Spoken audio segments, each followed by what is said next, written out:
Bonjour, bienvenue sur cette nouvelle vidéo sur les séries de désarmement. Cette fois-ci, on va faire des désarmements sur numéro 2. Donc numéro 2, c'est un angle à 45 degrés en revers. Pas mal de choses à voir aujourd'hui. Allez, c'est parti. Là, on va travailler, on va faire les blocages d'abord pointe en haut, mais il y a énormément de choses qui se font comme ceci, qui peuvent se faire également comme ceci.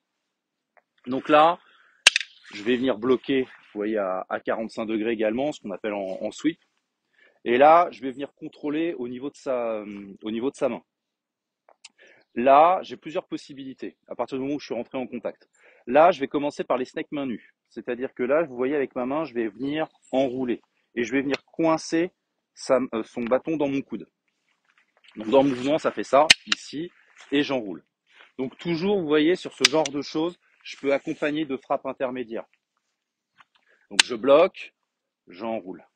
Là, le premier désarmement, le plus simple, j'utilise même pas mon bâton, je vais juste baisser ma main et ça va le désarmer. Donc là, l'une des erreurs fréquentes qu'on va voir, c'est on va voir des gens qui vont essayer de monter le coude et pour essayer d'emporter le bâton notamment. Mais en fait, monter le coude ne sert à rien. Là, ce qui importe, c'est uniquement, vous voyez en fait quand je descends ma main, vous voyez le comportement de son corps. Vous voyez, il est obligé de se baisser en fait. Et ben, le désarmement, c'est juste ça. Alors, bien évidemment, il faut que mon coude soit le plus près possible de sa main. Si je suis ici, ça marche beaucoup moins bien. J'ai moins d'effet de levier. Là, l'objectif, vous voyez, c'est que mon coude soit le plus près possible. Et là, du coup, vous voyez, j'ai juste à déplier mon bras, à descendre ma main, et donc du coup, le désarmement se fait tout seul. En variation sur ce désarmement-là, je vais pouvoir, par exemple, venir positionner mon bâton sur son pougneau. Et là, ce que je vais faire, en fait, je vais faire la même technique que ce que j'ai fait, c'est juste descendre la main et juste, je vais monter un petit peu son pougneau. Là, celui-là, faut juste, au début, souvent, les gens vont essayer de pas oublier de descendre la main et vont juste monter le bâton. Mais en fait, ça va pas bien fonctionner. La technique ne fonctionne que si on descend la main. Et là, tout de suite, pareil, on enchaîne de la même manière. Et enfin, le dernier, ça va être à peu près la même chose, sauf que cette fois-ci, je vais venir chercher la pointe de son bâton avec mon propre pougneau. Et là, je vais pouvoir faire pareil, la même technique. Souvent, je viens frapper derrière l'oreille. Donc ça fait ici, j'enroule et je désarme. On va les montrer de l'autre côté aussi. Donc, au niveau de l'entrée, j'enroule et je viens ici. Là, juste, je descends la main, ça désarme. Le deuxième, donc là, vous n'allez pas voir grand-chose. Vous voyez, c'est le même mode de fonctionnement. Et sur le dernier, voilà, vous voyez, là, en fait, souvent, on s'embête avec le bâton. En fait, l'objectif, c'est que l'idée, c'est que mon bâton soit le plus près possible de mon corps pour que je puisse derrière venir chercher au niveau de la tête, encore une fois, ici et là. On va le remontrer une dernière fois de l'autre côté. Donc cette fois-ci, au lieu de regarder vraiment le désarmement, regardez la position de mon bâton. Donc là, vous voyez où est ma main? Ma main est près de moi. Donc ma main n'est pas ici, j'essaye pas de venir chercher par-dessus, etc. Et surtout, par contre, la pointe de mon bâton est vers l'arrière. Si j'ai la pointe de mon bâton vers l'avant, souvent ça va être compliqué de venir chercher. Donc là, je vais être ici, vous voyez. Donc du coup, je suis très serré sur moi-même pour venir chercher. En fait, c'est je passe, je change l'angle de mon bâton et là, je viens crocheter. Ici et là. Donc ça, c'est le deuxième secteur. Ensuite, toujours sur numéro 2, cette fois-ci, on va dire les désarmements les plus basiques.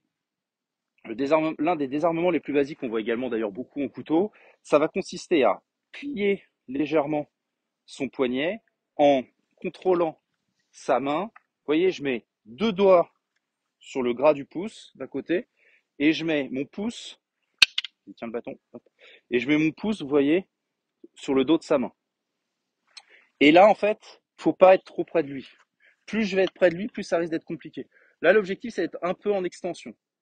Et là, s'il est en extension, quand je vais faire la technique, son poignet va se plier. Si j'essaye de faire cette technique de désarmement sur un bras comme ça va jamais marcher. Là, je le plie, Je peux le frapper aussi un peu. Et là, je vais faire mon désarmement. Donc, on recommence depuis le début. Je bloque ici. Et là, vous voyez, j'ouvre son pouce ici. Et là, je pousse son bâton. Ici et là. Et bien évidemment, alors ça c'est, là on est sur les techniques de base, hein, mais normalement c'est je frappe, je frappe, je frappe. Et là, comme il est fatigué, là je fais le désarmement. Ensuite, sur cette partie-ci, j'ai d'autres possibilités, exactement avec le même effet de levier. Par exemple, je vais pouvoir faire un foot trapping et lui mettre son propre bâton dans la tête. Et là, en fait, je vais prendre appui sur sa main et je vais venir tirer en dessous. Le désarmement est exactement le même. La seule chose qui change, c'est mon positionnement et l'endroit sur lequel je mets un appui. Protège-toi, voilà, ici. On va le montrer de l'autre côté. Donc là, il m'attaque. Ici, je lui rentre dedans. Et vous voyez là, j'ai juste à tirer ici. On repasse de l'autre côté. Enfin, à peu près avec le même principe. Alors celui-là, il marche pas tout le temps et il faut souvent bénéficier d'effets de surprise. Mais en fait, je vais ouvrir au niveau de son pouce et je vais frapper son bâton. Et là, l'idée, c'est d'obtenir cet effet-ci. Sur quelqu'un qui tient beaucoup son bâton, ça va jamais marcher. D'accord? La main est raide, etc. Mais voilà, sur un malentendu, bim, ça peut fonctionner.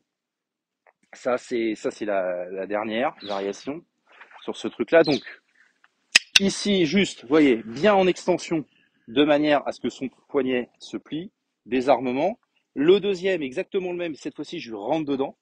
Et enfin, le troisième, juste ici. On peut également avoir, en complément, donc un peu avec ce même type de désarmement, vous pouvez juste avoir, vous voyez, je vais rester sur cette tenue au niveau de la main. Et ce que je vais faire, c'est que je vais mettre sa main derrière son corps. Et je vais venir tirer au niveau de son pouce. On va le faire dans l'autre sens, ce sera plus visuel. Donc là, ici, pareil. Vous voyez, là, l'idée, c'est que je l'occupe d'une manière ou d'une autre et son bâton se retrouve derrière sa main. Et là, j'ai juste à tirer. Donc, bien évidemment, il faut l'occuper. C'est-à-dire que c'est pas ici, pam, parce que là, il va se passer des choses quand même. Hein. Donc là, c'est bim, bam, hop là. Et là, je désarme. Donc ça, c'est une première possibilité. Une deuxième possibilité, un peu dans la même idée, mais cette fois-ci, ce que je vais faire, c'est que je vais venir sur ma cuisse, sur l'extérieur de ma cuisse. Donc c'est exactement la même tenue du bâton ici, le même contrôle, sauf que au lieu de mettre le bâton derrière son corps, je vais mettre le bâton derrière mon propre corps. Exactement la même technique, exactement le même principe. Et enfin, en légèrement différent cette fois-ci, quand je vais venir en sweep, au lieu de venir contrôler au-dessus de sa main, je vais me retrouver en dessous de sa main. En fait, ce type de désarmement va se faire plutôt sur numéro 1, va se faire plutôt sur numéro 1, par exemple sur un cambiada, où je vais venir, vous voyez, je vais venir chercher, je vais mettre ma main entre son pugno et son poignet. Donc je vais venir ici, cambiada, venir chercher. Et là, je vais désarmer ici. Donc il marche beaucoup mieux sur ce type d'entrée, mais pour le travailler, au début, c'est plus simple ici. C'est juste que, alors, un petit peu plus, alors, pour ce type de technique, il faut qu'il ait un pugno. S'il n'a pas de pugno, cette technique ne marche pas, faites autre chose. Ici. Là, ce qui m'embête avec ça, c'est que ce système de blocage, sur une trappe un peu virile, moi je viendrais pas en dessous en fait, mais ça c'est un choix. Je viendrais plutôt au-dessus pour avoir plus de fiabilité en termes de blocage de l'attaque.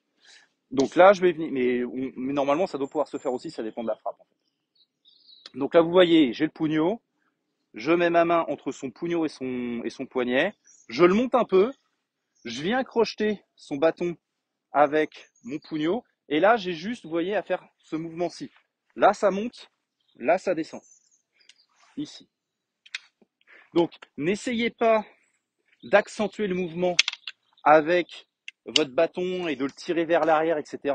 Parce que si vous tirez le bâton vers l'arrière, en fait, vous n'allez pas le désarmer. Là, votre objectif, vous voyez, c'est que ça fasse ce mouvement-ci. Donc, il faut vraiment que le bâton aille vers le bas. On le refait de l'autre côté. Donc, vous voyez, ici, je viens chercher. Alors là, vous voyez, du coup, je triche. C'est-à-dire que je contrôle. Et vous voyez, je viens longer son bâton pour faire le tour. C'est un peu plus compliqué. Si je viens sur cambiada, sur numéro 1, Ici, en fait, c'est un peu le même mouvement que je viens de faire. Voilà. Et ici. Et donc là, du coup, effectivement, ça va clôturer la série de tout ce qu'on a fait sur numéro 2 avec ce type de désarmement. Voilà pour cette vidéo sur des désarmements sur numéro 2. J'en referai une autre concernant les snakes avec bâton. La prochaine fois, on se retrouve pour les crozadas. En attendant, à vous de jouer.